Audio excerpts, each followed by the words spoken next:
How do record labels get their releases onto streaming platforms like Spotify and Apple Music? I want to cover this topic from the ground up. If you're completely new to running a record label or being an independent artist, I want to answer all of your questions, even if they're dumb questions or basic questions. I'm going to go through everything. In fact, we're going to divide today into 5 topics. We're going to do the basics. Then we're going to talk about the distributors. Then we're going to talk about the assets, meaning the things you need when you want to upload a song or an album.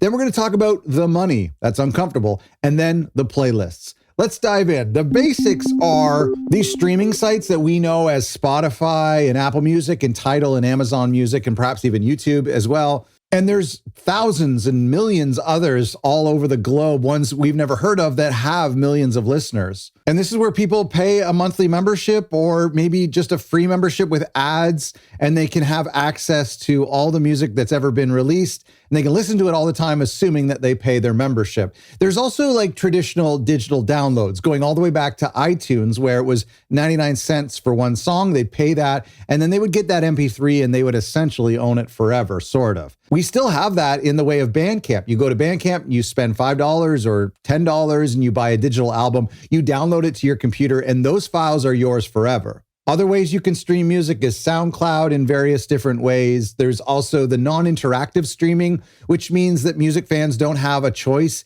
in what song comes next, and that's things like satellite radio or Pandora. I also want to just clarify, because this isn't necessarily common knowledge for everyone. When we as record labels talk about the difference between digital media and physical media, what we're talking about digital is the way that like people consume music through their computers or through their phones over the internet. That's MP3s, that's streaming, that's YouTube, that's even video, I suppose. Physical media would refer to actually music that they can hold in their hands and they can collect on their shelf, like cassettes, CDs, and most popular now, vinyl.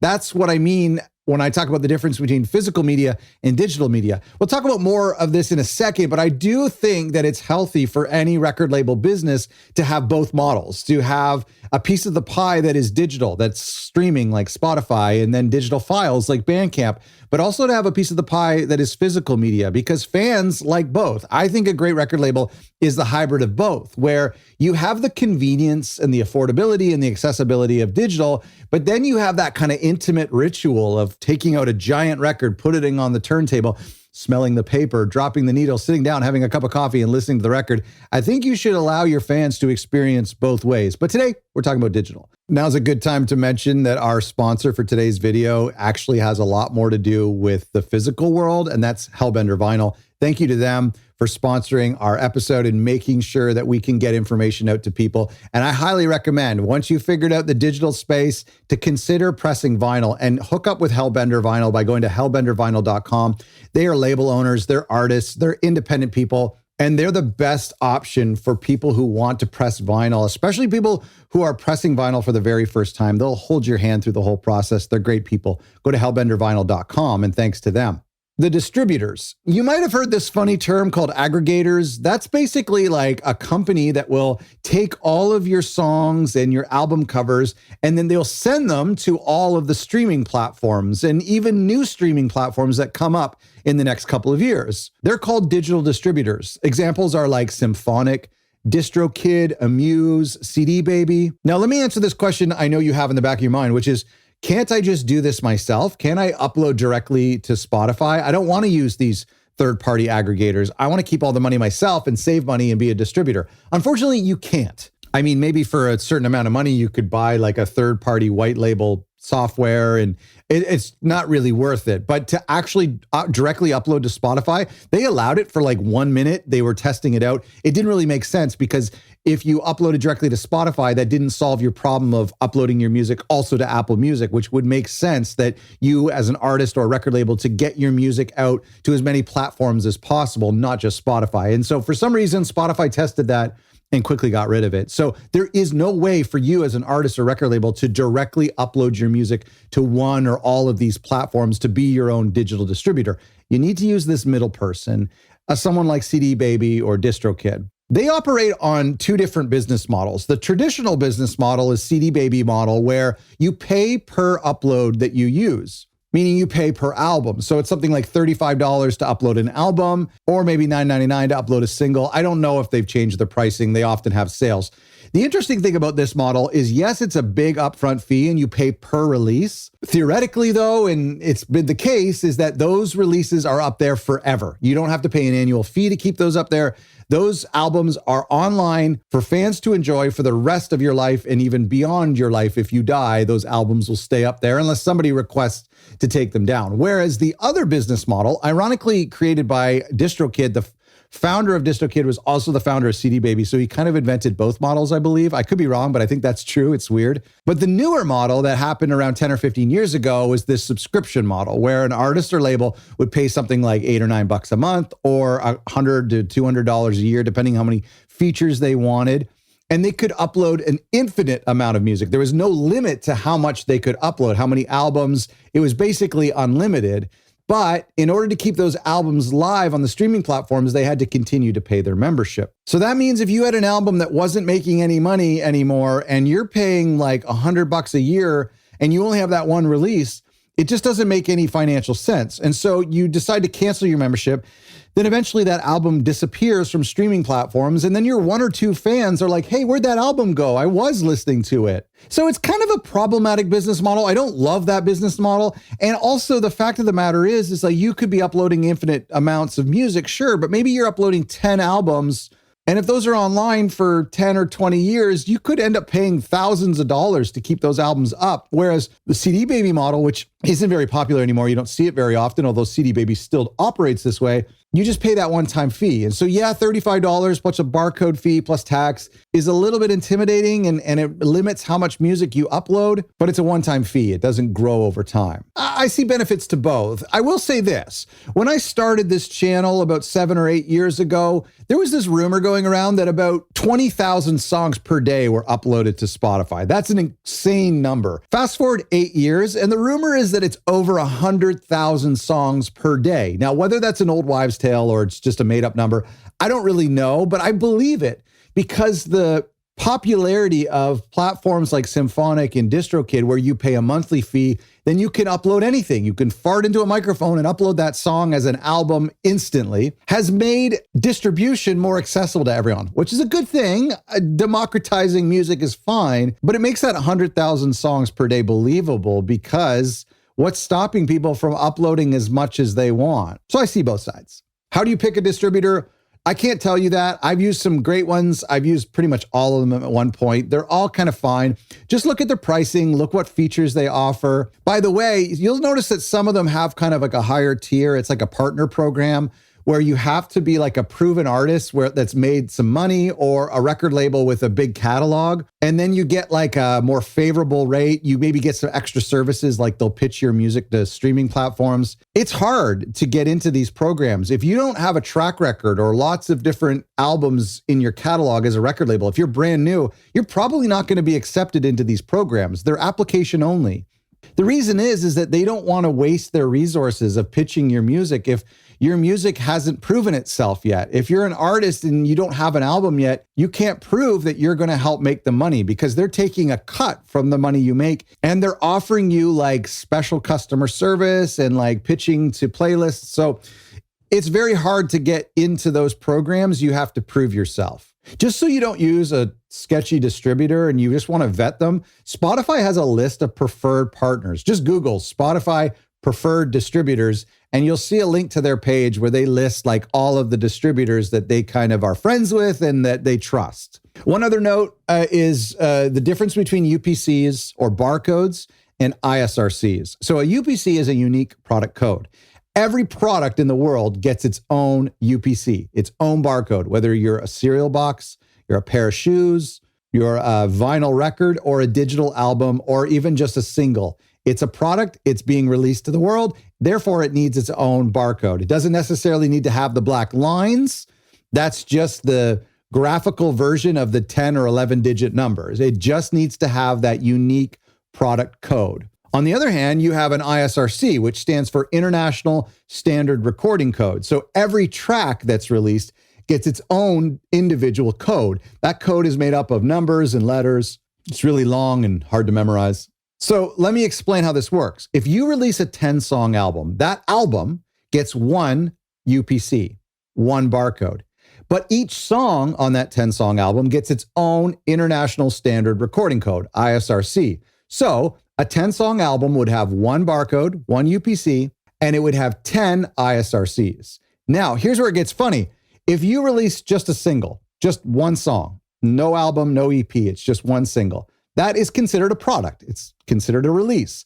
So that single gets one UPC and only one ISRC. Does that make sense? Now, where do you get these codes from? Most digital distributors, especially the subscription model ones, will give them to you for free. You can go online, you can buy them in bulk if you want for your own record label. That's fine too, whatever. But most distributors will give them to you for free. Okay, moving on. The assets. What do I mean by that? What files do you need to get your music to streaming platforms, to get your music into the ears of people? Very simple. You need audio, artwork, metadata. The audio should be WAV files, only WAV files. They come from your mastering engineer. They come from the artists themselves. They're high quality files. Make sure the file names have the track number in it so that things don't get mixed up. Have the song title in the file name as well, so that when you're uploading these files, it's like, wait, what song goes where? I always say like artist name, album name, track 01 dash song title. That's the file name of the WAV file, so that there's like no mistaking, no getting things out of order. Then there's the artwork. You just need a high-res JPEG. Artwork is very simple for digital because it's just a square image. Now, remember, there's some things you can't do with your artwork. You can't put a logo on it. Maybe you could hide one if you're like a jazz label. Like in the old days, they would put it in the top corner. You could get away with that. You can't put any URLs on it. You can't put any QR codes. You can't put any marketing messages that says like, follow me on Instagram or new album coming soon. It has to be just like a standard album cover. You know what I mean? Like you won't get away with any of that other stuff. You don't put a barcode on there. You might get away with it depending on your distributor. It might slip through the cracks, but most of the time it'll hold up the distribution process if you have one of those things in there. You just need a high resolution. That's something like anywhere between 3,000 by 3,000 pixels all the way up to like 6,000. The bigger, the better. Why? Even though people are only going to be looking at this album cover on their phone or on their laptop screen, some people listen to music like Spotify on their smart TVs in their living room. And that blows up artwork on a 60-inch screen to being pretty big. So you want to make sure that you upload high resolution. Just ask your graphic designer, or if you're using Canva, export it. It's somewhere in the range of like 3,000 by 3,000 pixels up to 6,000 by 6,000 pixels, a JPEG. Metadata, what's metadata? Metadata is basically like all the information that pertains to your release. Artist name, album title, record label, the year it came out, the genre, the subgenre, all the songwriters for each track, the track listing, the runtime, potentially even the beats per minute for each track and the key for each track. There are even things like the band's website or the country where the album was recorded. This can all be metadata. Lyrics as well.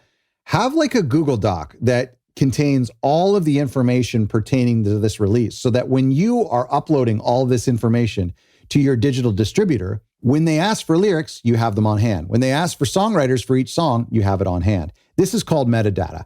I actually made a checklist you can download for free. Just go to otherrecordlabels.com/metadata. Chapter 4 is the money. This is awkward. Okay, so here's how the money works. Somebody plays your song, and then, on Spotify or whatever, they listen to your song, and that generates a royalty for you. What that number is varies. It varies on what country they're in, their currency. It varies on the type of platform, whether it's Apple Music, which pays a bit more, YouTube, which pays less, Spotify, which I think pays almost the least. It has a lot to do with whether that music fan has like a full paying monthly subscription service to Spotify, or they're using the ad-based free tier. Their royalties are worth less. At the end of the month, Spotify and Apple Music and everyone will tally up how many streams your songs or your albums or everything got. They'll submit that data to your digital distributor. Your digital distributor will take all of the revenue and all of the data from all of the various streaming and download platforms all over the world, and we'll put it into a nice little display and say, this month you made X amount of dollars. Now, keep in mind, a stream on Spotify actually won't get reported to your digital distributor for like something to like 2 to 3 months. There's like a 90-day or so delay in the reporting. It's nothing nefarious. It's just like how kind of slow and backlogged things are. So if you release an album in September and you get a bunch of streams on the streaming platforms, you may not see some of those Spotify streams until like the new year, like December or January. So at the end of the month, you might get like a $1,000 check from your digital distributor, and that is for all of the streams you've got in the past 30 days, or all of the streams that's been reported and paid to them in the past 30 days. Some distributors take a little cut from that. They take 5 to 10%, 20%, depending on the size and what they offer for you. That's normal. If you withdraw that money, then PayPal is going to take like a 2% fee or something like that. So just keep that in mind. You'll notice that some distributors offer track splits or splitting of the royalties. And what that means is that if you're a band of 4 people, you don't want all the money going to the drummer and then expecting the drummer is going to open up a spreadsheet and evenly divide that number. Drummers can't do that. We know they're not built that way. Actually, I'm being funny, but drummers are really good with timing. So maybe they're good with math. I don't know. So places like Symphonic and DistroKid will offer a solution to that where all of those people have to sign up, maybe pay a membership. I'm not quite sure. So that system works really well for bands because instead of relying on one band member to pay everybody once a month, the platforms will evenly divide it 25, or whatever your setup is. Maybe you have a primary songwriter that takes 50% and the other band members share the other 50%. You can negotiate that. If you're a record label, I suggest you don't do this. Why? Because most releases should incur expenses that you need to recoup, that you need to make back before you pay the artist any royalties. And so if the top of the income is already being split, then you don't get a chance to recoup some of those expenses. By that, I mean, let's say that you pay a publicist $500 to promote this album, or maybe you invested $250 into Google Ads, or perhaps mastering cost you $1,000. Or maybe you also, in addition to releasing on streaming platforms, you made vinyl. And so there's $2,000 that you need to make back before anybody gets any royalties. Well, you can't do that if the gross is being siphoned off to the artist right away. It creates an accounting nightmare. So if you're a record label and you want to be professional, you take 100% of the streaming and digital revenue, 100% of the revenue that album makes everywhere. You deduct the expenses that were put towards promoting and making this record. And then from there, you share the royalties with the artist. And so if it's split at the top, it just doesn't make sense. I can see it making sense for co-writers and bands, but I do not see it making sense for labels. Finally, let's talk about playlists. There's 3 kinds of playlists that you should be aware of. There's algorithmic playlists, there are editorial playlists, and there are UGPs, which stands for user-generated playlists. The algorithmic playlists are kind of cool. What it means is that over time, Spotify learns that if a fan listens to 50 or 60 different artists, they know, based on that weird little calculation, that they might also like your music. And so eventually, after your music has been listened to by multiple different fans and they start to understand the profile of people who like your music, and maybe after some time you've released multiple releases, they'll take one of those songs and they'll put them into their radio playlist or playlists for people who like similar artists to you. That's an algorithmic. It's really probably not even determined by a human. You don't have any input into that. It's just making sure that the right people are listening to your music, listening to it a lot, that you're maybe consistent as an artist or as a record label. And over time, they'll get to know you and they'll take some of your tracks randomly and put it into these radio stations for people to listen to, and you get paid for it. And fans will discover you. They'll listen to it and go, well, who is this? And they'll click through and then they'll maybe follow your profile. The second type of playlists are editorial playlists. These are the hardest to get onto, but they also make you the most money. If some of them are massively huge, and in the old days, if you got onto these playlists, you could do really, really well. And it also goes onto your resume. And so Spotify's like, oh, they were on a editorial playlist before, they should go on another one in the future. You can use Spotify for Artists. It's a web portal that your digital distributor can help you get access to. And if you have a release that is coming out, meaning you've uploaded it a month before it comes out, you can go in there, it's sitting there in queue waiting to be released, and you could submit it to these editorial reviewers for their consideration. Now, it's really hard to get on these editorial playlists. It's a little bit easier to get on the small playlists, the regional ones, But to get on these massive, like really exciting playlists is really difficult. Now, some digital distributors might help you and they have a better reputation with these curators, but it's very difficult. But good luck. That doesn't mean you shouldn't try. Finally, there are user-generated playlists. That's like you. You make a playlist, you make it public, you make some cool artwork. It's like Road Trip 2025 or like Wake Up Slowly, you know, it's like, or like a study playlist. You've made that, or maybe there's some like professional curators out there. You can use a tool like Groover to submit to these curators. You can just search for them yourselves and go through Spotify in your genre, in your subgenre, and be like, oh, here's a cool playlist. It's made by just a regular average Joe, and they have their Instagram. I'm going to DM them, whatever. It's a little bit of legwork, but it's a better chance of getting on some of these playlists. And if you get on like 10 of them or 100 of them, it might equal being on one of these bigger playlists. So it requires more work, but it's certainly more accessible.